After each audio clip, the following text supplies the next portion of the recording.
యేసు ప్రభుల వారి ప్రశస్తమైన శుభనామమునకు మహిమ ఘనత ప్రభావాలు కలుగునుగాక. ఈ కార్యక్రమాన్ని వీక్షిస్తున్న మీ అందరికీ కూడా ద యునైటెడ్ క్రిస్టియన్ చర్చ్ సంఘ కాపరి సంఘ కమిటీ వారందరూ కూడా హృదయపూర్వకమైనటువంటి వందనాలు చెల్లించుకుంటున్నాం. మంచిది ప్రియులరా, సర్వశక్తి గల దేవాత దేవుడు గతించిన మాసమంతా కూడా మనలను ఈ ప్రమాదకరమైన దినాలలో కాచి కాపాడి మరొక నూతనమైన మాసములో మనల్ని ప్రవేశపెట్టి ఈ మొదటి ప్రభు దినాన్ని మనకు అనుగ్రహించి ఈ రీతిగా లైవ్ ద్వారా ఈ కార్యక్రమంలో మీరందరూ పాలుభాగాలు పంచుకోవడానికి దేవుడిచ్చిన మంచి అవకాశాన్ని బట్టి ప్రభుని స్తుతిస్తున్నాం.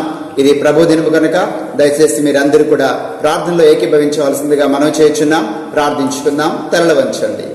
మహోన్నతుడు అయిన మా తండ్రి, ప్రేమ నమ్మకమైన మా యేసు ప్రభువ, నీ పరిశుద్ధమైన నామానికి స్తుతులు స్తోత్రములు చెల్లించుకుంటున్నాం.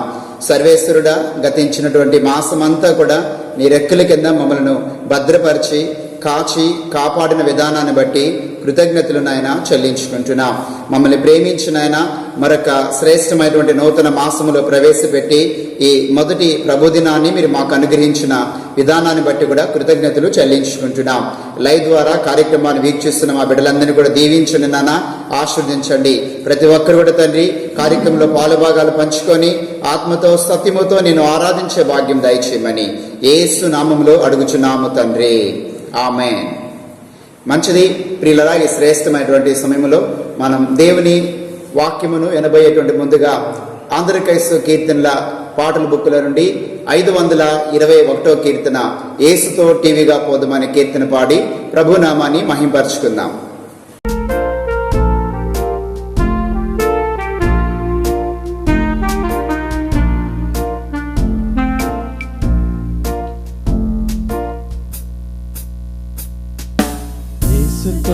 టీవీగాను పోదమా, అడ్డుగా వచ్చు వైరి గెల్వను, యుద్ధనాదంబుతో పోదమా.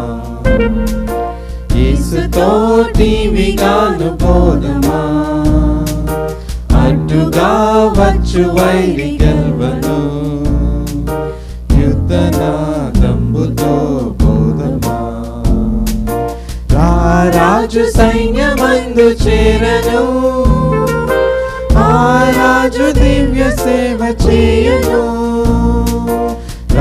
రాజు సైన్యమందు చేరను, ఆ రాజు దివ్య సేవ చేయును. యేసురాజు ముందుగా ధ్వజము పట్టి నడువగా, యేసురాజు ముందుగా ధ్వజము పట్టి నడువగా, యేసుతో టీవీగాను వెడలను, యేసుతో టీవీగాను పోదమా. అడ్డుగా వచ్చు వైరి గెల్వను, యుద్ధనాదంబుతో పోదమా. శోధనలు మనలు చుట్టి వచ్చినా, సాతాను అంబులెన్ని తగిలినా, శోధనలు మనలు చుట్టి వచ్చినా, సాతాను అంబులెన్ని తగిలినా, భయము లేదు మనకికా ప్రభువు చెంతనుందుము, భయము లేదు మనకికా ప్రభువు చెంతనుందుము. యేసుతో టీవీగాను వెడలను, యేసుతో టీవీగాను పోదమా.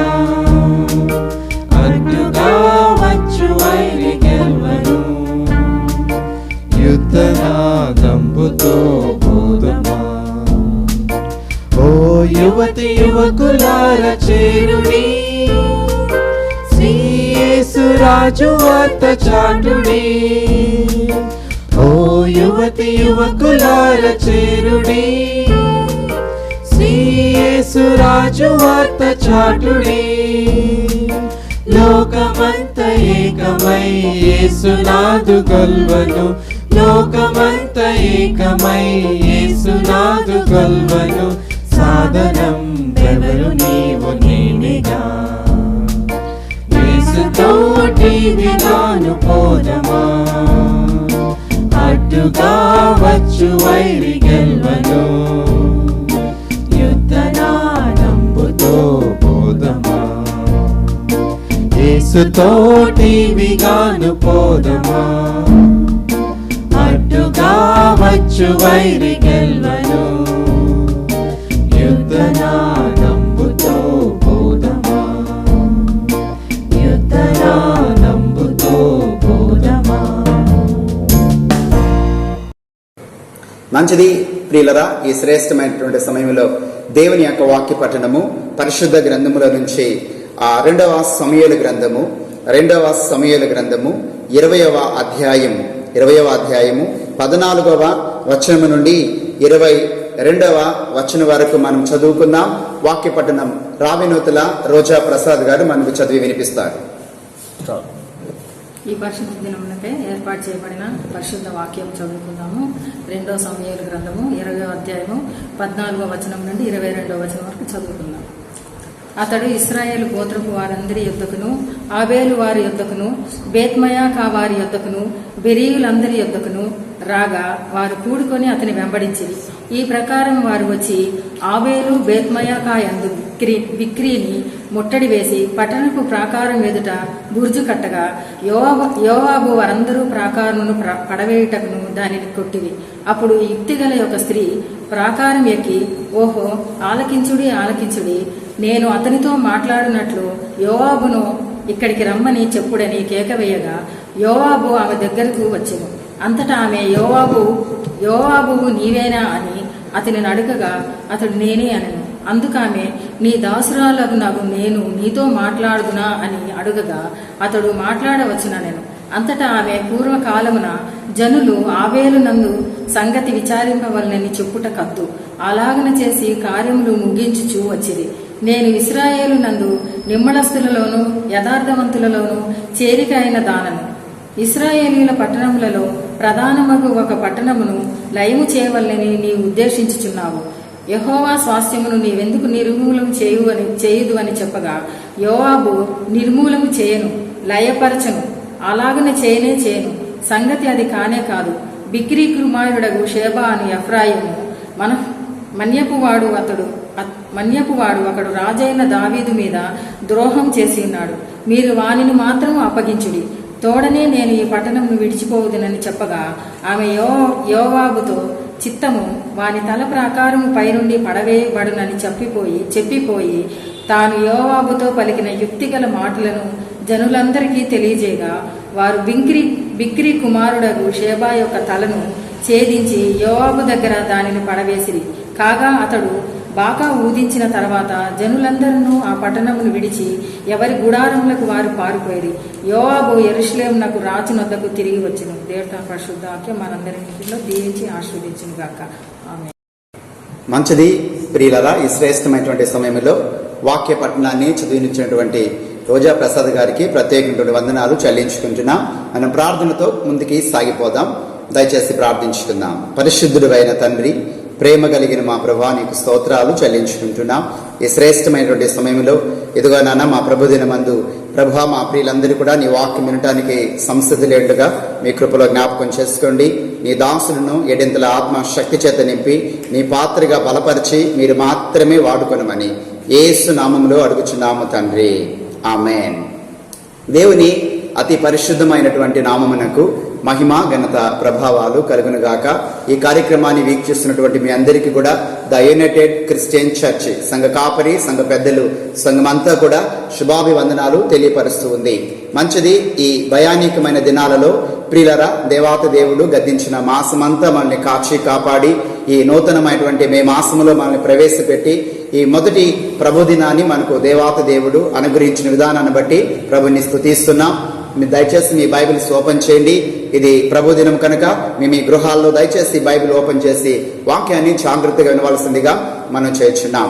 మనం వాక్య పఠనము 2వ సమూయేలు గ్రంథము 20వ అధ్యాయం ప్రియులరా 14వ వచనము నుండి 22వ వచనం వరకు మనము చదువుకున్నాం. ఈ లేఖనాలను మనం జాగ్రత్తగా ఆలోచన చేద్దాం. ఇక్కడ మనం జాగ్రత్తగా ఆలోచన చేస్తున్నట్లయితే ఇశ్రాయేలు ప్రజలను ఆనాడు పరిపాలించడానికి దేవుడు న్యాయాధిపతుల్ని ఎన్నుకున్నాడు. ఆ తర్వాత వారి కొరకు సౌలుని మొట్టమొదటి రాజుగా ఏర్పాటు చేశాడు. సౌలు తర్వాత దావీదును దేవాతి దేవుడు రాజుగా ఏర్పాటు చేసి దావీదు ఇశ్రాయేలు ప్రజలను రాజుగా పరిపాలిస్తున్న దినాల్లో ఒక సంఘటన చోటు చేసుకున్నది. అదేమిటంటే చూడండి, 20వ అధ్యాయము 1వ వచనం కాడించిన చదివినిపిస్తాను. బెన్యామీయుడొకడు బిక్రీ కుమారుడైన షబాయా అను పనికిమాలిన ఒకడు అచ్చటుండెను. వాడు దావీదునందు మనకు భాగము లేదు, యెషయా కుమారుని యందు మనకు శ్వాసం ఎంత మాత్రమును లేదు. ఇశ్రాయేలు వారులారా, మీరందరూ మీ గుడారములకు పొండని బాకా ఊది ప్రకటన చేయగా ఇశ్రాయేలు వారందరూ దావీదును విడిచి బిక్రీ కుమారుడైన షబాను వెంబడించరి. ప్రియులరా, దావీదు రాజ్యాన్ని పరిపాలిస్తున్న దినాలలో ఒక సంఘటన చోటు చేసుకున్నది. ఏంటంటే బిక్రీ కుమారుడైనటువంటి షబయా అనేటువంటి వ్యక్తి ఏం చేశాడంటే దావీదు మీదకు తిరగబడ్డాడు. దావీదు లేని సందర్భంలో బాగా ఊదించి అసలు దావీదు ఎవరు, యెషయా కుమారుడు ఎవరు, మనకు వారికి సంబంధం లేదు, నేనే మీకు రాజు అవుతాను అని బాగా ఊదించి అనేకులు తన వైపునకు త్రిప్పుకున్నాడు. ఆలోచించండి, మరి ఈ సంఘటన దావీదుకు తెలిసినప్పుడు దావీదు దేవుని చేత అభిషేకించబడిన వాడు, దావీదుని ఎన్నుకున్నది దేవుడే అన్న సంగతి దావీదుకు తెలుసు. అందుకనే వెంటనే దావీదు తన దగ్గర ఉన్నటువంటి సైన్యాధిపతి అయినటువంటి యోవాబును కొంతమంది సైన్యాన్ని గమనించండి ఈ షబా యొద్దకి పంపించారు. ఈ సందర్భంలో ఈ షబా ఈ విషయాన్ని తెలుసుకొని తప్పించుకొని పోయి అతడు ఎక్కడ దాగి ఉన్నాడంటే అబేలు బెత్మాకాయ అనేటువంటి పట్టణంలోనికి వెళ్ళిపోయాడు. ఈ పట్టణము కూడా ఇశ్రాయేలు యొక్క పట్టణాల్లో చాలా చరిత్ర పట్టణం, శ్రేష్టమైనటువంటి పట్టణం. అయితే వాడు ఆ పట్టణంలో దాగి ఉన్నప్పుడు యోవాబును తన సైన్యం అంతా కూడా ఆ యొక్క పట్టణం దగ్గరికి వెళ్ళారు. ఆ పట్టణము చుట్టూ కూడా గమనించండి కాంపౌండ్ వాల్, పెద్ద ప్రాకారం ఉన్నది. ఆ సమయంలో లోపలికి వెళ్ళడానికి ఆ ప్రాకారాన్ని యోవాబు తన సైన్యము పగలగొట్టడం ప్రారంభించారు. అయితే విషయం లోపల ప్రజలకు తెలిసింది. వాళ్ళు చాలా ఆందోళనతో ఉన్నారు. వాళ్ళు ఎందుకు ప్రాకారాన్ని పగలగొడుతున్నారు అన్న విషయం వారికి తెలియదు. అయ్యో, మనం ఏ తప్పు చేశాం, మనం ఏ పాపం చేశాం, మన మీదకి ఎందుకు యోవాబు తన సైన్యంతో ప్రాకారాలు పగలగొడుతున్నారు అని వారందరూ కూడా గడగడ వణిగిపోతూ ఉన్నారు. అలాంటి సందర్భంలో గమనించండి, పుట్టుకొచ్చినటువంటి శ్రేష్టమైనటువంటి వీర వనిత ఇక్కడ ఒక ఆమె మనకు కనిపిస్తుంది. ఈరోజు మన వాక్య సందేశము ఆమెను గురించే మనం ధ్యానం చేయబోతున్నాం. చూడండి 15వ వచనంలో, ఈ ప్రాకారము వారు వచ్చి అబేలు బెత్మాయాకాయందు బిక్రీని ముట్టడి వేసి పట్టణపు ప్రాకారము ఎదుట బురుజు కట్టగా యోవాబు వారందరూ ప్రాకారమును పడవేటకు దానిని కొట్టిడి ప్రారంభించారు.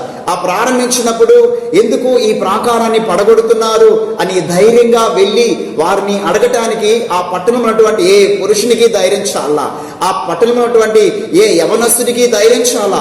ఎందుకంటే వచ్చిన వారు దావీదు యొక్క సైన్యం, సామాన్యులు కాదు. వారికి అర్థం కాని పరిస్థితిలో గడగడ వణికిపోతున్నప్పుడు ఏం జరిగిందో తెలుసా? చూడండి పిల్లరా 16వ వచనం కాడించి, అప్పుడు యుక్తి గల ఒక స్త్రీ ప్రాకారం ఎక్కి, ఓహో ఆలకించుడి ఆలకించుడి, నేను వానితో మాట్లాడినట్లు యోవాబుని ఇక్కడికి రమ్మని చెప్పుడని కేకలు వేయగా యోవాబు ఆమె దగ్గరికి వచ్చెను. ఎంత ఆశ్చర్యమో మీరు చూడండి. ఎంతో మంది పురుషులు ఉన్నారు, బలమైన యవనస్తులు ఉన్నారు, ఎవ్వరికీ ధైర్యం చాలేదండి ప్రాకారం ఎక్కటానికి గాని, ఎందుకు పడగొడుతున్నారు అడగటానికి గాని ఎవ్వరికి ధైర్యం చాలా. అయితే ఒక స్త్రీ ధైర్యం చేసుకున్నది. బైబిల్ ఆమెకు పెట్టిన పేరు ఏంటంటే యుక్తి గల స్త్రీ. ఆమె పేరు తెలియపరచబడలేదు కానీ ఆమె యుక్తి గల స్త్రీ అని బైబిల్లో స్పష్టంగా రాయబడింది. అవును, క్రైస్తవ ప్రపంచ చరిత్రలో క్రీస్తు కొరకు నిలబడిన వారిలో పురుషులే కాదు స్త్రీలు కూడా ఎంతో మంది ఉన్నారు. ఫర్ ఎగ్జాంపుల్ రాహాబును మనం చూస్తున్నాం. వేగులు వారిని దాచిపెట్టడంలో ఆమె యొక్క వీరత్వం కదా పిల్లరా మనందరికీ తెలుసు. యాయేలు చూస్తున్నాం, శత్రువుని గమనించండి హతమార్చడంలో ఆమె యొక్క ధైర్య సాహసనం మనం చూస్తున్నాం. ప్రియులరా దెబోరా యొక్క ధైర్యం మనం చూస్తున్నాం యుద్ధానికి పురికొల్పటంలో. ఈ రీతిగా పరిశుద్ధ గ్రంథంలో ఎంతో మంది స్త్రీలు దేవుని కొరకు రోషం కలిగి పౌరుషం కలిగి నిలబడినటువంటి వారు ఎంతో మంది లేకపోలేదు. అలాంటి స్త్రీలో ఒక స్త్రీ ఇక్కడ కనిపిస్తుంది. పిల్లరా ఈమె ఆబేలు బెత్మాయాకాయ పట్టణానికి చెందినటువంటి యుక్తిగల స్త్రీ. జాగ్రత్తగా ఈ లేఖనాలు మీరు పరిశీలించండి. ఈ యుక్తిగల స్త్రీ యొక్క క్యారెక్టర్ గురించి ఒక్కొక్కటిగా నేను మీకు తెలియపరచాలని ఆశపడుతున్నాను. మీరు చక్కగా నోట్స్ పెన్స్ ఉంటే ఈ పాయింట్స్ అన్ని రాసుకోండి, వాటిని మనస్కరించుకోవాల్సిందిగా మనం చేస్తున్నాం. జాగ్రత్తగా చూడండి, ఈమె గురించి ఒక్కొక్క విషయం మనము ధ్యానం చేద్దాం. నెంబర్ 1, అప్పుడు యుక్తి గల ఒక స్త్రీ ప్రాకారం ఎక్కి, ఓహో ఆలకించుడి ఆలకించుడి, నేను అతనితో మాట్లాడినట్లు యోవాబును ఇక్కడికి రమ్మని చెప్పుడని కేకలు వేయగా యోవాబు ఆమె దగ్గరికి వచ్చను. బైబిల్ చెప్తుంది ఈమె గురించి. నెంబర్ 1, ఈమె యుక్తి గల స్త్రీ అంట. ఈమెలో కుయుక్తి లేదండి, యుక్తి ఉంది. తెలుగు బైబిల్లో యుక్తి అని ఉంది, ఇంగ్లీష్ బైబిల్లో వైజ్ అని ఉంది. అనగా ఈమె జ్ఞానము కలిగినటువంటి స్త్రీ లేక వివేకము కలిగినటువంటి స్త్రీ అని బైబిల్ చాలా స్పష్టంగా మనతో మాట్లాడుచున్నది. వాస్తవమే, దేవుని యొక్క వాక్యం మనకేమని సెలవిస్తుందంటే, దయచేసి చూడండి, పరిశుద్ధ గ్రంథములో నుంచి ప్రియులరా, సామెతలు గ్రంథములో నుంచి ఆ 3వ అధ్యాయం, దయచేసి జాగ్రత్తగా బైబిల్స్ మీరు ఓపెన్ చేయండి. సామెతల గ్రంథం 3వ అధ్యాయం 35వ వచనం మీకు చదివి నేను వినిపిస్తాను. జ్ఞానులు ఘనతను స్వతంత్రించుకుందురు. వాస్తవమే, జ్ఞానం ఎందుకు అవసరమో తెలుసా? బైబిల్ చెప్తుంది, జ్ఞానులు ఘనతను స్వతంత్రించుకుందురు. ఈమె ఒకవేళ జ్ఞానము గల స్త్రీ అని మనకు స్పష్టంగా బయలుపరచబడుచు ఉంటే, జ్ఞానులకు దేవుడు ఇచ్చే ఘనత ఏంటంటే వాళ్ళంట ఘనతను స్వతంత్రించుకుంటారు. వాస్తవమే, ఈమె ఆ పట్టణంలోనే గొప్ప ఘనతను స్వతంత్రించుకున్నది. అంత మాత్రమే కాదు, సామెతల గ్రంథంలో చూడండి 15వ అధ్యాయం ప్రియులరా 2వ వచనాన్ని మీకు చదువు నేను వినిపిస్తాను. జ్ఞానుల నాలుక మనోహరమైన జ్ఞానాంశములను పలుకును. వాస్తవమే, ఈ యుక్తి గల స్త్రీ తాను పలికినటువంటి మాటలు కూడా చాలా మనోహరమైన జ్ఞానము గల మాటలు పలికినట్లుగా లేఖనాలు మనం ఇక్కడ చూస్తూ ఉన్నాం. అంటే దేవుని వాక్యంలో మనం చూసినప్పుడు ఈమె జ్ఞానము కలిగినటువంటి స్త్రీ. ఆలోచించండి, ఈ భూమి మీద జ్ఞానము అనేటువంటిది 3 రకాలుగా ఉంటుంది. థిలాజికల్ పండితులు ఇలా వివరించారు. ఒకటి దయ్యములు లేకపోతే సాతాను ఇచ్చేటువంటి జ్ఞానం అంట. రెండవదిగా ఈ లోక సంబంధమైన లౌకిక జ్ఞానం అంట. మూడవదిగా సర్వశక్తి గల దేవుడిచ్చేటువంటి దైవికమైన జ్ఞానం అని పండితులు వివరించారు. అలాగైతే ఈమె ఏ జ్ఞానాన్ని కలిగి ఉంది? దేవుని యొక్క వాక్యంలో మనం చూసినట్లయితే నిజంగా ఈమె దేవుని యొక్క జ్ఞానాన్ని కలిగి ఉంది. దైవికమైన జ్ఞానం ఎలాంటిదో తెలుసా? చూడండి, నేను మీకు చూపిస్తాను. పరిశుద్ధ గ్రంథములో నుంచి ప్రియులరా, మరి యాకోబు రాసినటువంటి పత్రిక 3వ అధ్యాయం, యాకోబు రాసిన పత్రిక 3వ అధ్యాయము ఆలోచించండి, 17వ వచనాన్ని మీకు నేను చదివి వినిపిస్తాను. చూడండి జాగ్రత్తగా. అయితే పై నుండి వచ్చు జ్ఞానం, ఎక్కడి నుండి?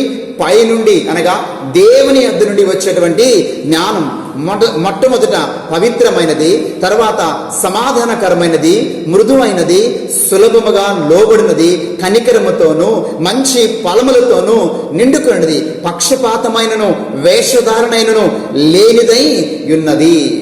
ఇదండి దేవుని యొద్ద నుండి వచ్చేటువంటి జ్ఞానము. నేనంటాను, ఈ యొక్క యుక్తిగల స్త్రీ ఏ జ్ఞానాన్ని కలిగి ఉందో తెలుసా? దేవుని యొద్ద నుండి వచ్చేటువంటి పరలోక సంబంధమైనటువంటి పవిత్రమైనటువంటి జ్ఞానాన్ని కలిగి ఉంది.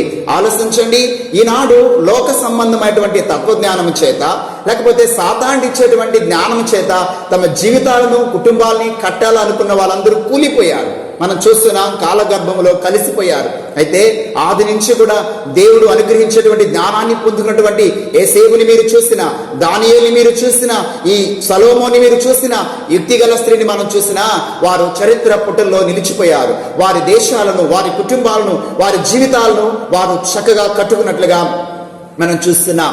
అంటే ఈ స్త్రీ నెంబర్ 1 ఎలాంటిదంటే యుక్తిగల స్త్రీ. వాస్తవమే, ఈమె జ్ఞానము కలిగిన స్త్రీ.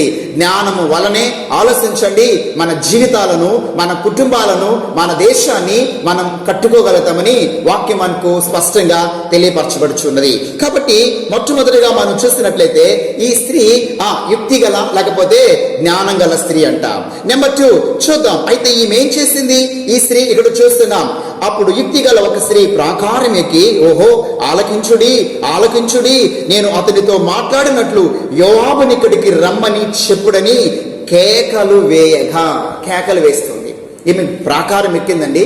ఎక్కిన తర్వాత యోవాబు ఎవరో ఆమెకు తెలియదు కదా, కానీ సైన్యాధ్యక్షుడు యోవాబు అని తెలుసు, కానీ ఆయన ఎవరో తెలియదు. అందుకనే ఈమె నిలబడి ఆలోచించండి, ఇక్కడ యోవాబు ఎవరు? దయచేసి ఓహో ఓహో నా మాట ఆలకించుడి. యోవాబు ఎవరు? మీలో సైన్యాధ్యక్షుడు ఎవరు? దయచేసి అతని రమ్మనండి, నేను అతనితో మాట్లాడాలి. కేకలు వేస్తుంది ఈ స్త్రీ.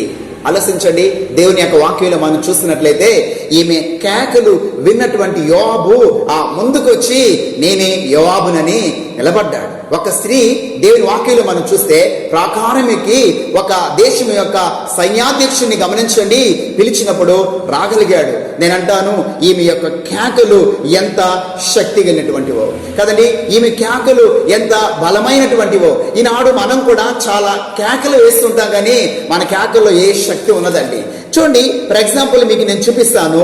మత్తయి సువార్తలో ప్రియులారా, మత్తయి సువార్తలో 15వ అధ్యాయం, మత్తయి సువార్త 15వ అధ్యాయం జాగ్రత్తగా మీరు చూడండి.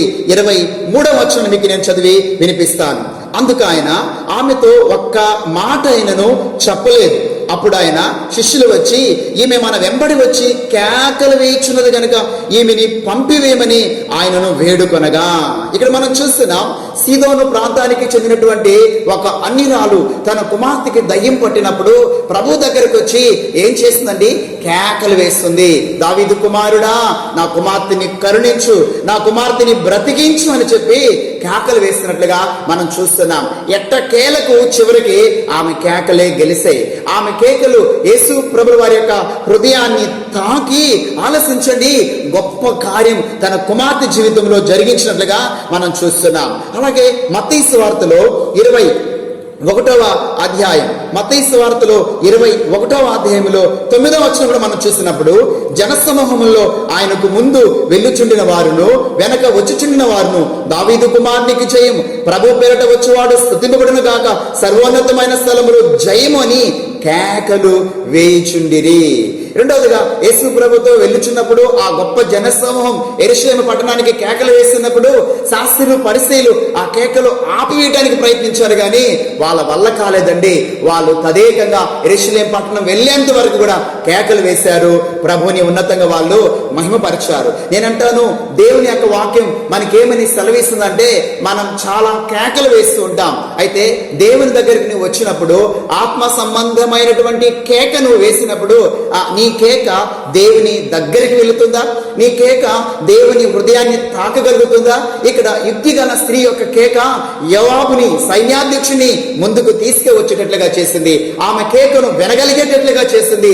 ఆమె కేకకి ఆ ప్రతిఫలం ఇవ్వగలిగేటట్లుగా చేసింది. అయితే వాక్యం మనకి ఏమని సెలవిస్తుందంటే మన లోపల పరిశుద్ధాత్మ దేవుడు నాటబడి ఉన్నప్పుడు, ఆత్మ ప్రవాహం మనలో ఉన్నప్పుడు మనం వేసేటువంటి ప్రతి కేక కూడా పరలోకములో ఉన్నటువంటి దేవుని సింహాసనం దగ్గరికి వెళ్తుంది. ఆ కేక నువ్వు దేని కొరకనే వేయచ్చు. ఒకవేళ ఈమె వేసిన కేక తన పట్టణాన్ని కాపాడుకోవడానికి, ఒకవేళ నువ్వు వేసేటువంటి కేక నీ బిడ్డలను కాపాడుకోవడానికి, నీ భర్తను కాపాడుకోవడానికి, నీ దేశాన్ని కాపాడుకోవడానికి, అయా నా స్వరము విను, నా కేక విను అని నువ్వు నిజంగా ఆత్మ చేత కేక వెయ్యబడితే పరలోకములో ఉన్నటువంటి దేవాతి దేవుని యొక్క సింహాసనం దగ్గరికి నీ కేక వెళ్తుంది. ఖచ్చితంగా నీకు ప్రతిఫలము దొరుకుతుంది. కాబట్టి ఈమె ఆత్మ చేత కేక వేసినటువంటి స్త్రీ అని మనము రెండోదిగా చూస్తున్నాం. ఇది రెండో విషయం. ఆ తర్వాత మూడో విషయాన్ని మనం చూద్దాం. ప్రియురా, ఈ స్త్రీ ఎలాంటిదో మనం చూద్దాం. మూడోదిగా 21వ వచనాన్ని మీకు నేను చదివి వినిపిస్తాను. కొంచెం కిందకి వెళ్ళి జాగ్రత్తగా చూడండి. బిక్రీ కుమారుడుగు షబ అను ఎఫ్రాయిము మన్నిపువాడు ఒకడు రాజైన దావీదు మీద ద్రోహము చేసి ఉన్నాడు. మీరు వారిని మాత్రము అప్పగించుడి, తోడనే నేను ఈ పట్టణము విడిచిపోదునని చెప్పగా ఆమె యోవాబుతో చిత్తము వాని తల ప్రాకారము పై నుండి పడవేయబడునని చెప్పిపోయి. అబ్బా, ఎంత ధైర్యము! ఈమె కేక వేసి ఎందుకు మీరు మా పట్టణాన్ని పడగొడుతున్నారు అడిగినప్పుడు యోవాబు ఎందుకో చెప్పాడు. ఆ ఫలానా వ్యక్తి ఉన్నాడు, దావీదు మీద కుట్ర వేశాడు, ఆ యొక్క భయంకరమైనటువంటి శబ అన్నప్పుడు వెంటనే ఆమె అంటుంది కదా, వాని యొక్క తల తెగ నరికి ఇదిగో మీ కాళ్ళ దగ్గర పడవేస్తా ఉంటుంది. అబ్బా, ఈ మాటలను బట్టి మనం చూస్తే ఆమెలో ఉన్న ధైర్యం ఎంతదో కదండి. ఆమెకి ఎంత ధైర్యం ఉందో. అంత మాత్రమే కాదు, 16వ వచనం కూడా మరొకసారి చూద్దాను, మీరు జాగ్రత్తగా చూడండి. అప్పుడు యుక్తి గల ఒక స్త్రీ ప్రాకారం ఎక్కి, ఎంత ధైర్యం కావాలండి. చిన్న ప్రాకారం అది లేదండి, చాలా పెద్ద ప్రాకారం. ఎందుకంటే ఆనాడు మరి ఆ దేశ పట్టణాన్ని కాపాడుకోవడానికి శత్రువుల చేతుల నుంచి వాళ్ళు కట్టే ప్రాకారాలు అంతా ఇంతవి కావు. పైపెచ్చు వచ్చిన సైన్యం సామాన్యమైన సైన్యమా కాదు. యోబు మాటిస్తే చాలు, నిమిషాల్లో సెకండ్లో ఆమె యొక్క తలను శిరఛేదనం చేస్తారు. అలాంటి పరిస్థితి. అయినా ఈమె భయపడలేదు. ఎందుకో తెలుసా? తన పట్టణాన్ని తాను కాపాడుకోవాలి అన్నటువంటి దీక్ష ఆమెలో కనిపిస్తుంది. అంటే లేఖనాల్లో మనం చూస్తున్నప్పుడు ప్రియుల ఎంత ధైర్యం ఉండాలి, ప్రాకారము ఎక్కాలి అంటే ఎంత ధైర్యం ఉండాలి. మీరు ఆలోచించండి. అది మాత్రమే కాదు, ఫలానా వ్యక్తి మా పట్టణంలో ఉన్నాడా, వాడిని తెగ నరికి ఇదిగోని కాళ్ళ దగ్గర పడవేస్తానంటే ఎంత ధైర్యం ఉండాలండి. ఒక్క స్త్రీకి ఎంత తెగు ఉందో, ఎంత ధైర్యం ఉందో మీరు చూడండి. వాస్తవమే, మనకు ధైర్యం ఎప్పుడు వస్తుందండి? నేనంటాను, ఈ దినాలు మనకు ధైర్యాలు లేని దినాలు. ధైర్యంగా మార్కెట్కి వెళ్ళి వస్తువులు తెచ్చుకోలేం. ఒక క్రొత్త వ్యక్తి మన దగ్గరికి వస్తే ధైర్యంగా కూర్చోబెట్టి మంచినీళ్ళు కూడా ఇవ్వలేం. చివరికి మన బంధువులు శ్రేయభిలాషులు మన ఇంటికి వచ్చినా తెలిసిన వారే ధైర్యంగా వారిని మన ఇంటిలోనికి ఆహ్వానించలేనటువంటి దౌర్భాగ్యమైనటువంటి పరిస్థితుల్లో మనం ఉన్నాం కదా. వాస్తవే కదా. ఏది ముట్టాలన్న భయమే, ఏది తాకాలన్న భయమే, ఏది తినాలన్న భయమే, ఎవరితో మాట్లాడాలన్నా కూడా భయమే, అడుగు బయటికి పెట్టాలన్నా కూడా భయమే. అయితే ఈ శ్రేష్టమైన సమయంలో పరిశుద్ధాత్మ దేవుడు నీతో చాలా స్పష్టంగా మాట్లాడుతున్నాడు యుక్తిగల స్త్రీ ద్వారా. ఆమెకు ఎంత ధైర్యమో మీరు చూడండి. ఆమె భయపడలేదు. నేనంటాను, ధైర్యం మనకి ఎలాగొస్తుందో తెలుసా? చూడండి, అపోస్తుల కార్యగ్రంథములో ప్రియులరా, అపోస్తుల కార్యగ్రంథములో 14వ అధ్యాయం నేను మీకు చదివి వినిపిస్తాను. చూడండి, మొదటి వచనం కాడించి, ఇకోనియాలో జరిగినది ఏమనగా, వారు కూడి యూదుల సమాజ మందిరములో ప్రవేశించి తేటగా బోధించినందున అనేకులు యూదులకు గ్రీసు దేశులు విశ్వసించరి. అయితే అవిధేయులైన యూదులు అన్ని జనులను పురికొల్పి వారి మనస్సుల్లో సహోదరుల మీద పగ పుట్టించిరి. కాబట్టి వారు ప్రభుని ఆనుకొని ధైర్యముగా మాట్లాడుచు అక్కడ బహుదినములు గడిపిరి. ప్రభు వారి చేత సూచ్యక్రియలను, అద్భుతమైనటువంటి క్రియలను చేయించి తన కృపావాక్యమునకు సాక్ష్యం ఇచ్చుచుండెను. చూసారా? అపోస్తులు దేవుని వాక్యాన్ని బోధిస్తున్నప్పుడు కొంతమంది యూదులు ఆలోచించండి, చాలా చెడుగా ప్రచారం చేసి వాళ్ళకి ఇబ్బంది కలిగించాలని ప్రయత్నాలు చేస్తున్నప్పుడు అపోస్తులు భయపడలేదు. ఎందుకు వాళ్ళు భయపడలేదు? ఎందుకు వారు ధైర్యంగా సువార్తని ప్రకటించారు? వారి ద్వారా దేవుడు ఎందుకు మహత్కార్యాలు, అద్భుతమైన కార్యాలు జరిగించాడంటే ఒక అద్భుతమైన మాట, వారు ప్రభుని ఆనుకొని. సంగమా, నువ్వు ప్రభుని ఆనుకున్నావా? దేవుని వాక్యాన్ని వింటున్నటువంటి దేవుని బిడ్డ, నిజంగా నువ్వు ప్రభుని కౌగిలించుకో ఉంటే, ప్రభుని నీవు ఆనుకొని ఉంటే, ప్రభుని నీవు హత్తుకొని ఉంటే నిజంగా నువ్వు భయపడవు. ఈ కరోనా లాంటివి ఎన్ని రకాల వైరస్లు వచ్చినా నువ్వు భయపడవు. నువ్వు భయపడుతున్నావంటే నీ లోపల ధైర్యం లేదంటే, ధైర్యాన్ని ఇచ్చేటువంటి ఆ ప్రభుని నీవు హత్తుకోలేదు, ఆనుకోలేదని దీని యొక్క అర్థం. ఇంకొక మాట కూడా మీకు చూపిస్తాను చూడండి. అపోస్తుల కార్యగ్రంథము 23వ అధ్యాయం, అపోస్తుల కార్యగ్రంథం 23వ అధ్యాయము ప్రియులరా 11వ వచనాన్ని కూడా మీకు చదివి నేను వినిపిస్తున్నాను చూడండి. ఆ రాత్రి ప్రభు అతని యొద్ద నిలుచుండి, ధైర్యముగా ఉండుము, యెరూషలేములో నన్ను గూర్చి నీవెలాగో సాక్ష్యం ఇచ్చుతువో అలాగూ రోమాలో కూడా సాక్ష్యం ఇవ్వవలసినదని అతనితో చెప్పెను. దేవుడు చెప్తున్నాడు అపోస్తులతో. వారు భయపడినప్పుడు వారి మధ్యలో ఆయన నిలిచాడు. వాస్తవమే, మనకి ఎప్పుడు ధైర్యం ఉంటుందంటే ప్రభు నా ఇంటిలో ఉన్నప్పుడు, ప్రభు నాతో కూడా ఉన్నప్పుడు, నేను ఏ ప్రాంతానికి వెళ్ళినా ప్రభు నాతో కూడా వస్తున్నప్పుడు ఆలోచించండి, మనకు ధైర్యం కదా. నేనంటాను, వాక్యం మనతో చక్కగా మాట్లాడుచున్నది. ఈమె అంత ధైర్యముగా ఎందుకు ప్రాకారం ఎక్కింది? అంత ధైర్యముగా ఆ శత్రువు యొక్క తల తెగ నరికి, గమనించండి, అవతల పడవేస్తానని ఎలా చెప్పగలిగింది అంటే ఆమెకున్న ధైర్యం ఏంటో తెలుసా? మేము దేవుని యొక్క బిడ్డలం, మా దేవుడు సర్వశక్తి గల దేవాతి దేవుడు, మేము ఆయనను హత్తుకొని ఉన్నాం, ఆయన మాతో కూడా నిలిచి ఉన్నాడు. అంత మాత్రమే కాదు, మరొక మాట నేను మీకు చూపిస్తాను చూడండి ప్రియరా. పరిశుద్ధ గ్రంథములో మనం చూస్తున్నప్పుడు మరొక అద్భుతమైన మాట, జపన్యా గ్రంథము 3వ అధ్యాయం 16వ వచనం కూడా మీకు చదివి నేను వినిపిస్తాను. జపన్యా గ్రంథం 3వ అధ్యాయం 16వ వచనం. ఆ దినమున జనులు మీతో ఇట్లా అందరూ, యెరూషలేము భయపడకము, సియోను ధైర్యము తెచ్చుకొనుము. ఎందుకో తెలుసా? నీ దేవుడైన యెహోవా నీ మధ్య ఉన్నాడు, ఆయన శక్తిమంతుడు, ఆయన మిమ్మును రక్షించును, ఆయన బహు ఆనందముతో నీ యందు సంతోషించును, నీ యందు తనకున్న ప్రేమను బట్టి శాంతము వహించి నీ యందలి సంతోషము చేత ఆయన హర్షించును. అద్భుతంగా రాస్తున్నాండి ఈ మాట మనం చూస్తున్నాం. ఎందుకయ్యా మనకు ధైర్యం అంటే మన మధ్యలో ఉన్నటువంటి దేవుడు అంట ఆల్మైటీ గాడ్, ఆయన సర్వశక్తి గల దేవుడు. ఎవరు అనుకుంటున్నావు? పౌలు అంటున్నాడు my inner man is super man. ఎవరండి మనం సేవించే దేవుడు, మనం ఆరాధించే దేవుడు ఎవరండి, మనం భజించే దేవుడు ఎవరండి? ఆలోచించండి. ఆకాశం ఆయన సింహాసనం, భూమి ఆయన పాదపీఠము కాదా? ఆలోచించండి. ఆయన రక్తము మనలో లేదా? ఆయన వాక్యం మనలో లేదా? ఆయన యొక్క ప్రేమ మనలో లేదా? ఆయన యొక్క కనికరం మనలో లేదా? మనము భయపడవన అవసరత ఏ మాత్రము లేదని మీకు నేను ఖండితంగా తెలియపరుస్తున్నాను. అనగా ఈ యుక్తిగల స్త్రీలు గమనించండి, 3వ గుణం మనం చూస్తున్నప్పుడు బహుధైర్యం ఉంది. ఎందుకో తెలుసా? ఈమెకున్న ధైర్యం, మేమందరము కూడా మా ప్రభుని హత్తుకొని ఉన్నాం. మా ప్రభువు మా మధ్యలో ఉన్నాడు. మా ప్రభువు ఎవరో తెలుసా? సర్వశక్తిమంతుడు. అందుకనే మేము భయపడం. మా పక్కన, మా మధ్యలో, మా ముందు 1000 మంది 10,000 మంది కూలిన అపాయం మా దగ్గరికి, మా బిడల దరిదాపులకు రాదు. ఎందుకో తెలుసా? మేము సేవిస్తున్నటువంటి మా యేసయ్య సర్వశక్తి గల దేవుడు. ప్రభునామానికి మహిమ కలిగిన గాక. ధైర్యం చెప్పుకో దేవుని బిడ్డ. ఒకవేళ నువ్వు ధైర్యాన్ని కోల్పోతుంటే దేవుడు నీతోనే మాట్లాడుతున్నాడు. దేవుని తక్కువ చేయవద్దు. కాబట్టి ఈమె బహు ధైర్యం కలిగిన బిడ్డ.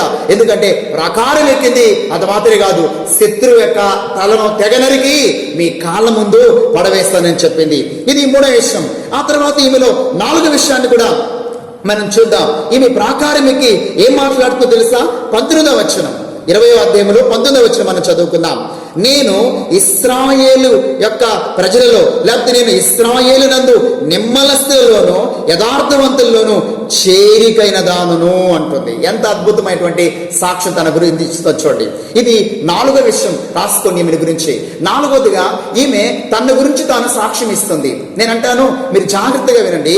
ఈమె ప్రాకారం ఎక్కినప్పుడు ఎక్కడ సాక్ష్యం ఇస్తుంది? ప్రాకారం ఎక్కినప్పుడు ప్రాకారం లోపల తన ప్రజలందరూ ఉన్నారు. 1000 మంది ప్రజలు ఉన్నారు ఒకవైపున. ప్రాకారం బయట యోవాబు తన సైన్యం ఉన్నారు. ఈమె తన ప్రజలు కాకుండా బయట ఎవరో ఉంటే ఏదైనా చెప్పేవచ్చు, మనం ఏ సాక్ష్యం అని చెప్పేవచ్చు. మన ప్రజలు కాకపోతే వాళ్ళకి మన గురించి తెలియదు కాబట్టి. కానీ ఈమె ఇప్పుడు ఎక్కడ సాక్ష్యం ఇస్తుందంటే ఈ వైపున తన ప్రజలందరూ వింటున్నారు, ఈ వైపున యోవాబు తన సైన్యం వింటున్నారు. అబద్ధం చెప్పే ఛాన్సే లేదు, నిజమే చెప్తుంది. ఏమని తన గురించి టెస్టిమనీ ఇస్తుందంటే 4వ లక్షణం చూడండి. నెంబర్ 1, ఆమె ఏమంటుందంటే నిమ్మలస్తులలోను అంటుంది. అంటే ఏమంటుంది? నేను నిదానస్తురాలనయ్యా, అయ్యా నేను నిమ్మలస్తురాలనయ్యా, నేను కోపపడేదాన్ని కాదు, నేను వెంటనే ఆవేశపడేదాన్ని కాదు, నేను తొందరపడేదాన్ని కాదు, నేను నిమ్మలస్తురాలను. అబ్బా, ఎంత గొప్ప సాక్ష్యం! ఈ వైపున తన ప్రజలందరూ వింటూ వల్ల అబద్ధమైతే అనరా, ఏమమ్మా నువ్వు నిమ్మలస్తురాలని? ఆలోచించండి, ఇది సర్వసత్యమే, ఈ సాక్ష్యము సత్యమే. నేను నిమ్మలస్తురాలని అంటుంది. నిమ్మలస్తురాలని, ఎంత గొప్ప మాట మీరు చూడండి. అంటే నేను సాత్వికురాలను అంటుంది, నేను నిదానస్తురాలను అంటుంది. చూడండి, కొన్ని మాటలు మీకు చూపిస్తాను పిల్లరా. పరిశుద్ధ గ్రంథములో మనం చూసినప్పుడు సామెతల గ్రంథం చూడండి, దయచేసి సామెతల గ్రంథములో మనం చూసినప్పుడు పిల్లరా 14వ అధ్యాయం, సామెతల గ్రంథము 14వ అధ్యాయము 30వ వచనం మీకు నేను చదివి వినిపిస్తాను. 30వ వచనం చూడండి. సాత్వికమైన మనస్సు శరీరమునకు జీవము అంట. ఏంటంటే సాత్వికమైన మనస్సు శరీరానికి జీవం. ఈమె యొక్క శరీరము మృతమై లేదు, అంటే ఈమె ఆత్మానుసారంగా జీవించేటువంటి బిడ్డ. ఎందుకంటే ఈమె సాత్వికమైనటువంటి మనస్సు కలిగింది. అయితే నీకు సాత్వికమైన మనస్సు ఉందా? ఈ కరోనా వైరస్ దెబ్బ ఆలోచించండి. గృహములో ఉన్నటువంటి నీవు ఆ టెన్షన్కి ఏం అర్థం కాక మాటికి ఇంట్లో ఉన్న వారి మీద ఎగిరిపడుతున్నావా? పిల్లల మీద, భార్య మీద, కుటుంబ సభ్యుల మీద కోపాన్ని తెచ్చుకుంటున్నావా? నీ వలన ఈ కుటుంబ సభ్యులు ఏంటి బాధ మాకు, ఏంటి కష్టం మాకని నిన్ను గురించి బాధపడుతున్నారా? వద్దు. దేవుని బిడ్డ వాక్యం నీతో మాట్లాడుతుంది, జాగ్రత్తగా విను. సాత్వికమైనటువంటి మనస్సు అంట శరీరానికి జీవం. ఇలా సాత్వికం ఉందా? మరొక మాట కూడా మీరు చూడండి. సామెతల గ్రంథములోనే 15వ అధ్యాయం, సామెతల గ్రంథంలో 15వ అధ్యాయము 4వ వచనం కూడా మీకు నేను చదివి వినిపిస్తాను చూడండి అక్కడే. సాత్వికమైనటువంటి నాలుక జీవ వృక్షము. సాత్వికమైనటువంటి నాలుక కూడా కావాలి. నీ నాలుక సాత్వికంగా ఉందా? ఎగిరి ఎగిరి పడుతుందా? బైబిల్ చెప్తుంది ఎగిరి ఎగిరి పడే నాలుకలను ఆయన కట్ చేస్తాడు. జాగ్రత్త, నీ కుటుంబ సభ్యులతోనూ టెన్షన్ పడకూడదు, నీ కుటుంబ సభ్యులు నీ వలన. అందుకని బైబిల్ స్పష్టంగా మాట్లాడుతుంది కదా, సాత్వికమైనటువంటి నాలుక అంట జీవవృక్షం అంట. జీవవృక్ష ఫలాలు ఫలిస్తుంది ఆ నాలుక.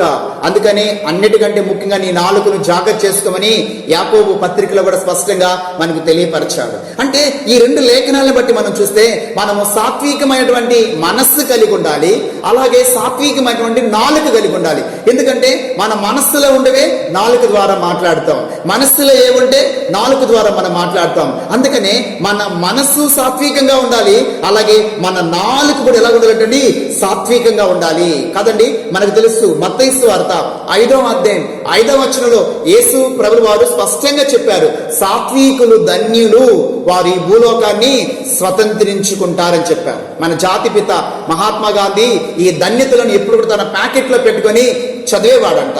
ఆయన ఈ వాక్యాన్ని తీసుకొని ఏదండి, సాత్వికులు ధన్యులు, వారు భూలోకాన్ని స్వతంత్రించుకుందరు అన్న చరణాన్ని తీసుకొని నినాదంగా తాను చేసినటువంటి ఉప్పు సత్యాగ్రహం కానీ లేకపోతే అనేకమైనటువంటి పరిస్థితుల బట్టి కానీ ఆయన ఈనాడు ప్రపంచమంతా కూడా మన జాతి పితాగా ప్రపంచమంతా గాంధీజీని ఎలా గుర్తించగలిగారంటే సో ఈ వాక్యమే. మత్తయి సువార్త 5:5 వాక్యమే.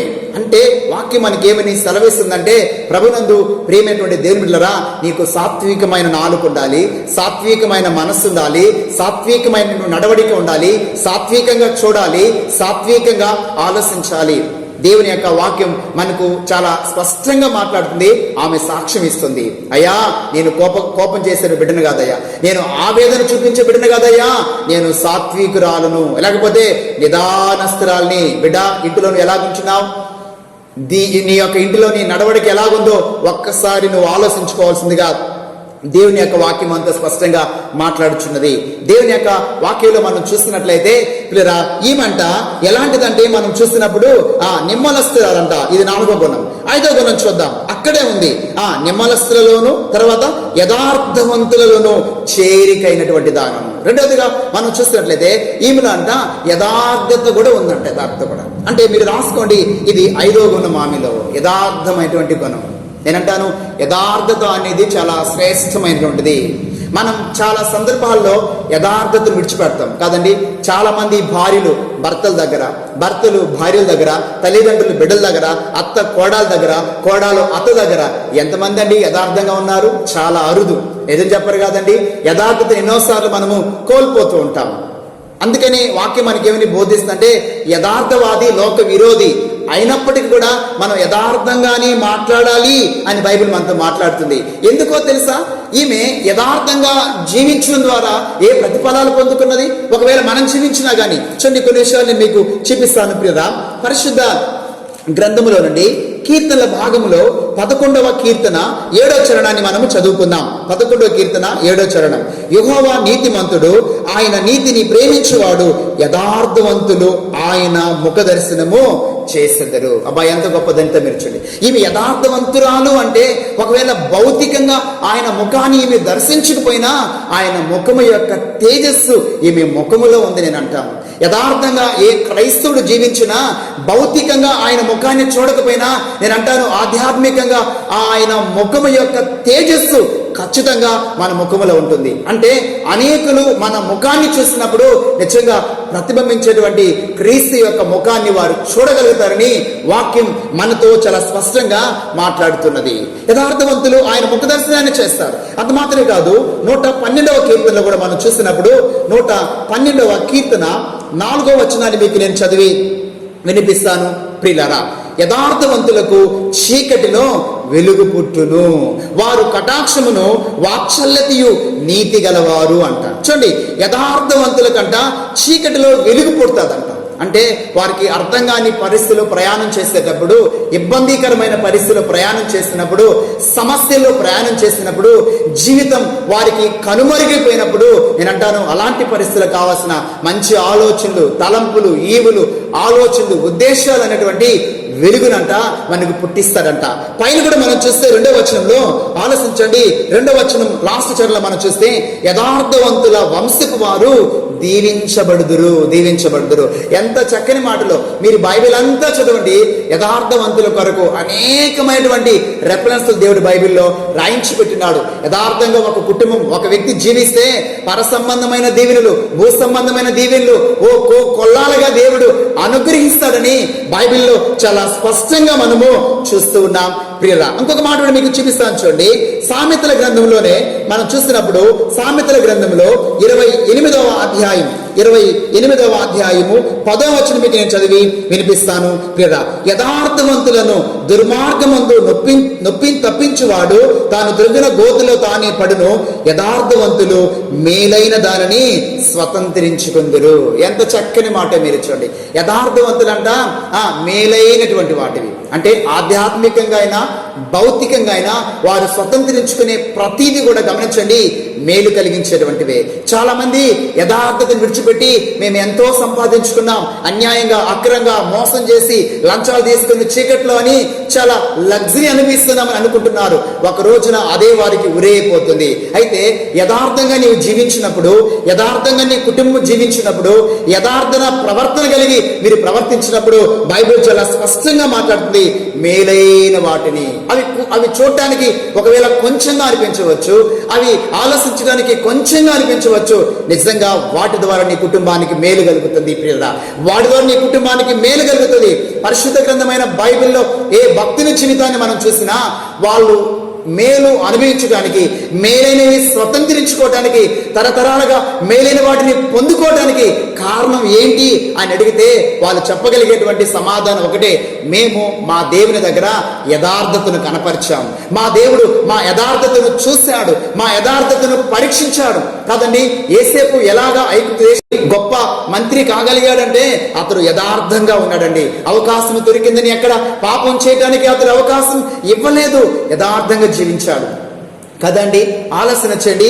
వాక్యం మనతో చాలా స్పష్టంగా మాట్లాడుతుంది. సమరయ స్త్రీ ఒక పట్టణానంతటిని ప్రభు దగ్గరికి ఎలా తీసుకొచ్చిందని, ప్రభు దగ్గర ఆమె దాచిపెట్టలేదు, యథార్థత కనపరిచింది. అవును, ఇప్పుడున్నవాడు నీ వాడు కాదన్నప్పుడు ఆమె యథార్థను కనపరిచింది. అవునండి, ఒక పట్టణాన్ని మార్చగలిగింది. దేవుని వాక్యం వింటున్నటువంటి దేవుని బిడ్డ, నువ్వు యథార్థను కోల్పోతున్నావా? కొన్ని సందర్భాల్లో మనం చిన్న చిన్న విషయాల్లో కూడా, చాలా స్వల్పమైన విషయాల్లో కూడా యథార్థతను కోల్పోతుంటాం కదండి. ఇంకా చెప్పాలంటే భర్తలు భార్యలను మోసం చేస్తూ ఉంటారు చిన్న చిన్న విషయాల్లో, అలాగే భార్యలు కూడా మోసం చేస్తుంటారు చిన్న చిన్న విషయాల్లో. జాగ్రత్త, మనం చిన్నవే అనుకుంటాం, దేవుడు ప్రతిదీ కూడా లెక్కిస్తాడు. చిన్నవాటిని బట్టి దేవుడు కొన్ని సందర్భాలు పెద్ద పెద్దవి కూడా ఇస్తాడు అన్న విషయాన్ని కూడా నీవు మర్చిపోకూడదని వాక్యం నీతో చాలా స్పష్టంగా మాట్లాడుతున్నది. కాబట్టి దేవుని యొక్క వాక్యములో మనం చూసినట్లయితే ఈమె ఎలాంటిది అంటే ఆమె సాక్ష్యం ఇస్తుంది. 2 విషయాలు ఇక్కడ. ఏమిటి సాక్ష్యం ఇచ్చింది? నిమ్మలస్తులలోను యథార్థవంతులలోను నేను చేరికైన దానను. ఇదిగో దేవుడు ఒకవేళ ఇదిగో సాత్వికులు అని లిస్టు రాస్తే నా పేరు ఖచ్చితంగా ఉంటుందయ్యా. దేవుడు యథార్థవంతులు అని ఒక లిస్టు రాస్తే ఖచ్చితంగా నా పేరు అక్కడ ఉంటుందయ్యా అంటుంది. అయితే ప్రశ్న, నా పేరు నీ పేరు ఆమె చెప్పినట్లుగా ఆ లిస్టులో ఏ లిస్టు అండి? మేము సాత్వికులము, మేము యథార్థవంతులము అని దేవుడు రాసిన లిస్టులో నీ పేరు నా పేరుందా? మన కుటుంబ సభ్యుల పేరుందా? ఒకసారి ఆలోచించుకోవాల్సిందిగా మీ అందరితో నేను చాలా స్పష్టంగా మాట్లాడుతున్నాను. పరిశుద్ధాత్మ దేవుడు మీతో మాట్లాడుతున్నాడు. చాలా మంచిది. ఈమె ఇలా సాక్ష్యం ఇచ్చింది. అలా అని తర్వాత ఆలోచించేసినట్లయితే ఈమె ఏం చేసిందో మనం చూద్దామా పిల్లరా? 20 వచనం కాంచి, యోవాబు నిర్మూలము చెయ్యము, లయపరచము, అలాగను చెయ్యము, సంగతి అది కానే కాదు. బిక్రీ కుమారుడు షబాను ఎఫ్రాయిము మన్నిపువాడు ఒకడు రాజైన దావీదు మీద ద్రోహము చేస్తున్నాడు. మీరు వారిని మాత్రము అప్పగించుడి, తోడనే నేను ఈ పట్టణమును విడిచిపోదని చెప్పగా ఆమె యోవాబుతో చిత్తము వాని తల ప్రాకారము పైనుండి పడవేయబడినని చెప్పి పోయి తాను యోవాబుతో పలికిన యుక్తిగల మాటలను జనులందరికీ తెలియచేయగా వారు బిక్రీ కుమారుడు షబా యొక్క తలను ఛేదించి యోవాబు దగ్గర దాన్ని పడవేసిరి. అబ్బా, ఎంత ఆశ్చర్యమే! మీరు చూడండి, పడవేసిరి. కాగా అతను బాకా ఊదించిన తర్వాత జనులందరూ ఆ పట్టణమును విడిచి ఎవరి గుడారములకు వారు పోయిరి. యోవాబు యెరూషలేమునకు రాజునద్దకు తిరిగి వచ్చెను. దేవుని యొక్క వాక్యంలో మనం చూసినట్లయితే ఈమెలో ఉన్నటువంటి మరొక గుణాన్ని కూడా నేను మీకు తెలియపరచాలని ఆశపడుతూ ఉన్నాను. ఈమె ప్రాకారము ఎక్కిన తర్వాత ఆలోచించండి, విషయము ఏందో అడిగిన తర్వాత మీరు ఆలోచించండి, యోవాబు ఆమెకి తెలియపరిచాడు, అమ్మా మేము ఈ పట్టణాన్నంతటినీ నాశనము చేయడానికి లయపరచడానికి మేము రాలేదు.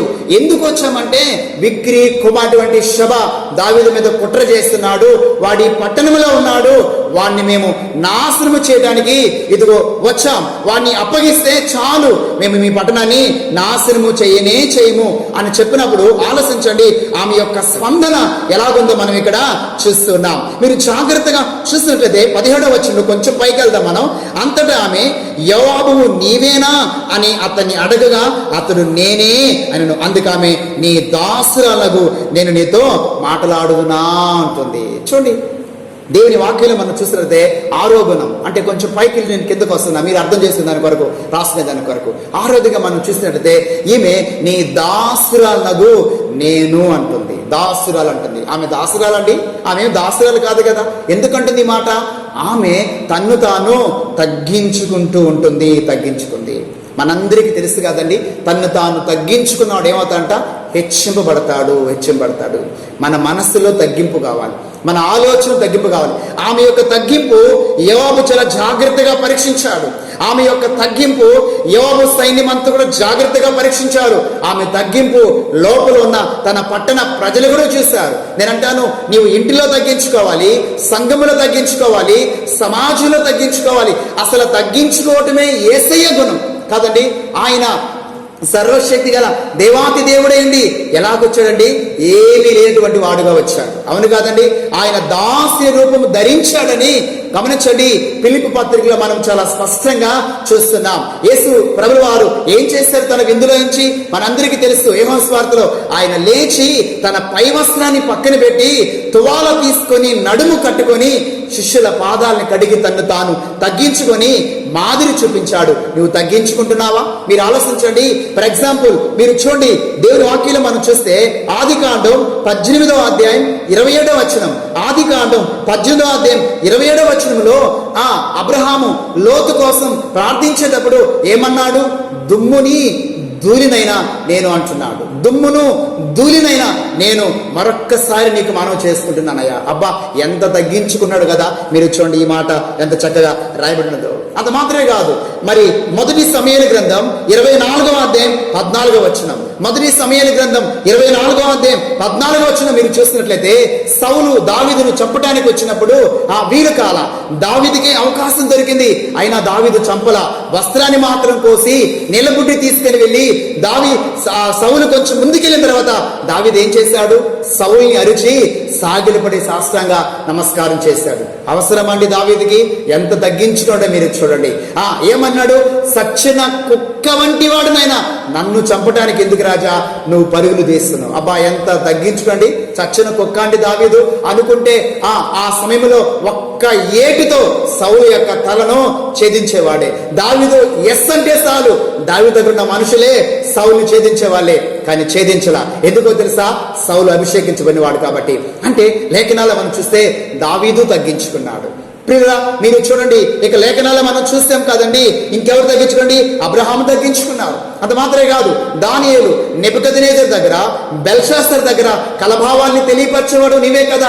తెలియపరచున్నప్పుడు నేను కాదయ్యా, నేనెంతటి వాడిని, కలభావాల్ని తెలియపరచేవాడు పరమందున్నాడు అని ఎంతగా తగ్గించుకోండి కదా. మీరు చూడండి, బైబిల్లో ఏ భక్తుని జీవితాన్ని మనం చూసినా ఎందుకు దేవుడి వారిని అంతగా హెచ్చించాడంటే వారు మనస వాచ కర్మ తమను తాము ఏం చేశారండి? తగ్గించుకున్నారు. తగ్గింపు స్వభావం నీకుందా లేదా అని ఒక్కసారి పరీక్షించుకోవాల్సిందిగా మీకు నేను తెలియపరుస్తున్నాను. కాబట్టి ఆరోదిగా మనం చూసినట్లయితే ఈమె తగ్గించుకున్నటువంటి స్త్రీ. ఇకపోతే ఎట్టకేలకి ఈమె ఆ మాటలు విన్నది, లోపలికి వెళ్ళింది, ప్రజలందరికీ చెప్పింది. వాళ్ళు అవునా అలాగా అని చెప్పి వెంటనే ఏం చేస్తారండి? షబా యొక్క తలను ఛేదించి అలాగ పట్టుకొని, నేను అంటాను ఆమె చేతికి ఇచ్చారేమో. ఆలోచించండి, ఆమె దాన్ని పట్టుకొని ఏం చేస్తుందండి? ఇలా పైకెత్తి చూపించి అలా విసిరి పడేసిందేమో. ఆలోచించండి. అలా పట్టుకొని అలా ఇసిరి పడేసిందేమో. మీరు ఆలోచించండి, వాళ్ళ కాళ్ళ ముందర, వాళ్ళ కళ్ళ దగ్గర ఆలోచించండి. అంటే వాక్యంలో మనం చూసినట్లయితే ఈమె సాతాను అనేటువంటి ఈ దుష్టుని యొక్క తలను ఛేదించి అవతల పడవై పట్టే తన యొక్క పట్టణాన్నంతటిని ఏం చేసినామా, కాపాడుకున్నది. చివరిగా రాసుకోండి, తన పట్టణాన్ని రక్షించుకున్నటువంటి స్త్రీ నేనంటాను. దుష్టుడు ఒకవేళ నీ ఇంటిలో దిష్టి వేసుకుని కూర్చో ఉంటే, అపవాది నీ ఇంటిలో దిష్టి వేసి కూర్చో ఉంటే, దేవునికి ఇష్టం లేనటువంటివి ఏవైనా నీ ఇంటిలో దిష్టి వేసి కూర్చో ఉంటే, ఆలోచించండి, దేవుడు నీ కుటుంబానంతటిని పాడు చేయక మునిపే నువ్వు మనోనేత్రాలు వెలిగించదానివై అది ఏమిటో తెలుసుకొని దాన్ని తీసి అవతల పడవేయగలిగితే చాలు, నీ కుటుంబాన్నంతా నువ్వేం చేస్తావు, రక్షించుకోగలుగుతావు. దేవుని బిడ్డ, దేవుని వాక్యాన్ని వింటూ ఉన్నటువంటి నీతో దేవుడు ఈ శ్రేష్టమైన సమయంలో చాలా స్పష్టంగా మాట్లాడుతున్నారు. ఈ యుక్తిగల స్త్రీలో ఎన్ని శ్రేష్టమైనటువంటి గుణలక్షణాలు కదండి. మీరు ఆలోచించండి, యోబు తన సైన్యం, ఆలోచించండి, ఏ పట్టణం అండి, ఆబేలు బెత్మాయాకాయ పట్టణములో ఉన్నటువంటి షేబాను నాశనము చేయడానికి ప్రాకారాన్ని పగలగొడుతున్నప్పుడు ఈ యుక్తిగల స్త్రీ ఎవ్వరికీ ధైర్యం లేనప్పుడు ఒక్కటే ధైర్యం చేసుకొని ప్రాకారం ఎక్కి యోబుని ఆలోచించండి పిలిచి తన్ను తాను తగ్గించుకొని విషయం ఏంటో తెలుసుకొని తన గురించి అద్భుతమైనటువంటి సాక్ష్యాన్ని ఇచ్చి ఆలోచించండి శత్రు యొక్క తలని ఛేదించి అవతల పడవేసి తన పట్టణాన్ని తన కుటుంబాన్ని తన్ను సంరక్షించుకోగలిగిందంటే నిజంగా ఎంత గొప్ప వీరవనితో ఏమంటాను నేను. ఆలోచించండి, అందుకే ఈమెలో చాలా శ్రేష్టమైన గుణాలు ఉంటాయి. నెంబర్ 1, మీకు మళ్ళా నేను ఒక్కొక్కటి జ్ఞాపకం చేస్తాను. ఈమె యుక్తిగైనటువంటి స్త్రీ అని చెప్పాను, లేకపోతే జ్ఞానము కలిగిన స్త్రీ అని చెప్పాను. నెంబర్ 2 ఏం చెప్పానండి, ఈమె పరిశుద్ధాత్మ దేవుని ద్వారా కేకలు వేసినటువంటి స్త్రీ అని చెప్పాను. మూడవదిగా ఏం చెప్పానండి, ఈమె బహు ధైర్యము కలిగినటువంటి స్త్రీ అని చెప్పాను. నాలుగవదిగా ఈమె సాత్వికురాలు లేకపోతే నిమ్మలస్తురాలని చెప్పాను. ఆలోచించండి. ఆ తర్వాత 5వదిగా ఈమె యథార్థవంతురాలని పిల్లల నేను మీకు తెలియపరచాను. ఆ తర్వాత 6వదిగా మనం చూస్తే ఈమె తన్ను తాను తగ్గించుకున్న స్త్రీని మీకు నేను తెలియపరచాను. ఆ తర్వాత 7వదిగా చివరిగా మనం చూస్తున్నట్లయితే ఈమె తన పట్టణానంతటిని రక్షించుకున్నది, తన కుటుంబాన్ని రక్షించుకున్నది, తన్ను తాను గమనించండి రక్షించుకోగలిగింది. నేనంటాను, ఇంత గొప్ప సాహసం, ఇంత గొప్ప ధైర్యం, ఇంత గొప్ప గమనించండి సాక్షి జీవితం ఇంకెలాగొచ్చిందండి. నేను అనుకుంటాను ఈమె దేవుని ధర్మశాస్త్ర వాక్యాలను బాగా ఎరిగినటువంటి స్త్రీ. ఈమె ఆలోచించండి, చరిత్ర పుటల్లో నుంచి వాళ్ళ పితరుల జీవితాల్లో దేవుడు ఎలాంటి కార్యాలు చేశాడో బాహాటంగా స్పష్టంగా విన్నటువంటి స్త్రీ. అంత మాత్రమే కాదు, ఈమె దేవుని యొక్క కార్యాల గురించి, పితరుల జీవితాల్లో దేవుడు చేసిన అద్భుతమైన ఆశ్చర్యమైన కార్యాల గురించి విన్నప్పుడు నిజంగా దేవుని యొక్క పరాక్రమం, దేవుని యొక్క గొప్పతనం, దేవుని యొక్క శక్తి, దేవుని యొక్క ఔన్నత్యం, దేవుని యొక్క మహిమ, దేవుని యొక్క ప్రభావం ఎప్పటికీ చెదిరిపోవు. ఆయన నిన్న నేడు రేపు ఏకరీతిగా ఉన్నవాడు, ఆయన మారనివాడు, ఆయన మమ్మల్ని పిలుచుకున్నవాడు, మమ్మల్ని ఎన్నిక చేసుకున్నవాడు, మమ్మల్ని ఏర్పాటు చేసుకున్నవాడు. మేము సేవించేటువంటి మా దేవుడు మమ్మల్ని మర్చిపోతాడా? మర్చిపోడు అని నేను అంటాను. ఆమె తన హృదయంలో ఆ దృఢ సంకల్పముతో వాటిని పదే పదే నెమరు వేసినటువంటి స్త్రీ అని నేను స్పష్టంగా మీకు నేను తెలియపరచుకుంటున్నాను. దేవుని బిడ్డ, ఈ భయంకరమైనటువంటి ఈ కరోనా వైరస్ ప్రపంచాన్ని చుట్టిముడుతున్నటువంటి ఈ దినాలలో, ఇంకా మన దేశంలో, మన రాష్ట్రంలో, మన జిల్లాలో ఆలోచించండి, విపరీతంగా ఈ పరిస్థితులు పెరిగిపోతున్న ఈ దినాల్లో గవర్నమెంట్ వారు ఒకవేళ ఇంకా అనేక దినాలు పొడిగించవచ్చు కూడా నేటి పరిస్థితిని బట్టి. అయినా నువ్వు భయపడవద్దు, ధైర్యం తెచ్చుకో. దేవుని యొక్క వాక్యం నీతో స్పష్టంగా మాట్లాడుతున్నది. నేను ధ్యానం చేసి మీకు వివరించేటువంటి ఈ వాక్యాన్ని మరలా పదే పదే మీరు చదవండి. ఈ జ్ఞానం కలిగిన ఈ యుక్తిగల స్త్రీ గమనించండి, ఎంత ధైర్యాన్ని కలిగిందో, ఎంత మంచి సాక్ష్యాన్ని కలిగిందో, ఎంతగా తగ్గించుకున్నదో. దానికి కారణమైనటువంటి తన దేవుని యొక్క శక్తి ప్రభావాలను ఎంతగా రుచి చూస్తుందో ఒక్కసారి మీరు నెమరు వేసుకోవాల్సిందిగా మీ అందరికీ నేను తెలియపరుస్తున్నాను. మీరు ఆలోచించండి, గత మాసం అంతట్లో వైరస్ ఉందా లేదండి? ఉంది. మనం ఆహుతమయ్యామా? కాలేదు. మనల్ని ఎవరు కాపాడినారు? ఎవరు రక్షించారు? తల్లిదండ్రులా, వైద్యులా, మెడిసినా? ఏది కాదు, మన దేవుడే. ఏ దేవుడైతే మనల్ని తన రక్తమిచ్చి కొనుక్కున్నాడో, తన సొత్తుగా చేసుకున్నాడో, తన అరచేతిలో చెక్కుకున్నాడో ఆ దేవుడే కాదండి. మనల్ని చూస్తున్న దేవుడు కాదండి. మన కొరకు కల్వరి శిలువలో ప్రాణం పెట్టి సమాధి చేయబడి తిరిగి లేచిన దేవుడు కాదండి. మన కొరకు తండ్రి కుడిపార్శ్వములో విజ్ఞాపన చేసేటువంటి ఆ దేవుడు కాదండి, మర్చిపోడు. యుగ సమాప్తి వరకు ఆయన మనతో కూడా ఉండే దేవుడు. ఆ దేవుడు సమర్థవంతమైన దేవుడు కనుక ఆ దేవుణ్ణి మీరు జ్ఞాపకం చేసుకొని ధైర్యం కలిగి ముందుకు సాగిపోవాల్సిందిగా మీ అందరికీ తెలియపరచుకుంటూ వాక్యాన్ని ముగించుకుంటున్నాను. సర్వశక్తి గల దేవాతి దేవుడు ఈ కార్యక్రమాన్ని వీక్షిస్తున్న మిమ్మల్ని అందరినీ, మీ కుటుంబాలను కాచి కాపాడునుగాక. ఆమేన్. ప్రార్థించుకుందాం, తల్ల ఉంచుకుందాం. ప్రియులరా, పరిశుద్ధుడు అయిన తండ్రి, ప్రేమ కలిగిన మా దేవ, జీవాధిపతివైన మా యేసు ప్రభువా, నీకు స్తుతులు నాయన, స్తోత్రాలు మా తండ్రి చెల్లించుకుంటున్నాం. ఈ శ్రేష్టమైనటువంటి సమయంలో నాయన తండ్రి, ఒక పట్టణాన్ని కాపాడుకున్నటువంటి నాయన యుక్తి గల స్త్రీలో ఉన్నటువంటి శ్రేష్టమైన మంచి గుణ లక్షణాల గురించి ప్రభువా మీరు మాకు తెలియపరిచారు. ఇందును బట్టి దేవా నీకు కృతజ్ఞతలు మా తండ్రి చెల్లించుకుంటున్నాం. విన్న వాక్యము ప్రతి వారి హృదయాల్లో మీరు ఫలింపచేయమని మా దేవ ప్రార్థన చేస్తున్నాం. కృపానుగ్రహించండి. ఈ భయానకమైన దినాల్లో మీ కృప చూపించండి నాయన. ఈ మాసం అంతట్లో కూడా నీ కాపుదల ప్రభా, నీ భద్రతను దయచేయమని మా నాయన ప్రార్థన చేస్తున్నాం. వాక్యం విన్న బిడ్డలందరినీ కూడా జ్ఞాపకం చేసుకోండి. మా ప్రియమైన సంఘముతో మీరు మాట్లాడండి ప్రభా. వారి యొక్క కష్టార్జితముల నుంచి నాయన, వారికి వచ్చిన జీతాల నుంచి నాయన, సంఘ క్షేమాభివృద్ధి కొరకు సంఘానికి నాయన ఖజానా ఎంతో అవసరము గనుక నాయన ప్రతి ఒక్కరూ ప్రేరేపించబడిన వారే హృదయపూర్వకంగా నాయన వారు తమ దశమ భాగములను కృతజ్ఞత అర్పణలు కూడా అర్పించడానికి, సంఘాన్ని గణపరచడానికి సహాయం చేయమని నాయన అట్టి మనస్సు అనుగ్రహించమని మా తండ్రి ప్రార్థన చేస్తున్నాం. ఎవరెవరు ఏ అవసరతలో అకృతిలో ఉన్నారో ప్రతి వారి అవసరతలు అకృతులు మీరు తీర్చమని మా దేవా ప్రార్థన చేస్తున్నాం. కృప అనుగ్రహించమని మా సంఘాన్ని, సంఘ బిడ్డలందరినీ కాచి కాపాడమని, కార్యక్రమాలు వీక్షిస్తున్న బిడ్డలందరినీ కూడా కాచి కాపాడమని యేసు నామములో అడుగుచున్నాము తండ్రి. ఆమేన్, ఆమేన్, ఆమేన్.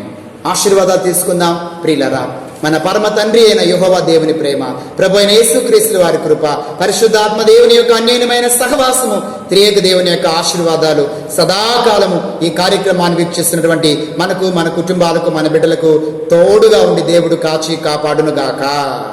ఆమేన్, ఆమేన్, ఆమేన్. థ్యాంక్ యూ అండి. ప్రభు నామములో మీ అందరికీ వందనాలు చెల్లించుకుంటున్నాం. ఈ కార్యక్రమాన్ని వీక్షిస్తున్నటువంటి మిమ్మల్ని అందరినీ దేవుడు దీవించి ఆశీర్వదించును గాక. ఆమేన్.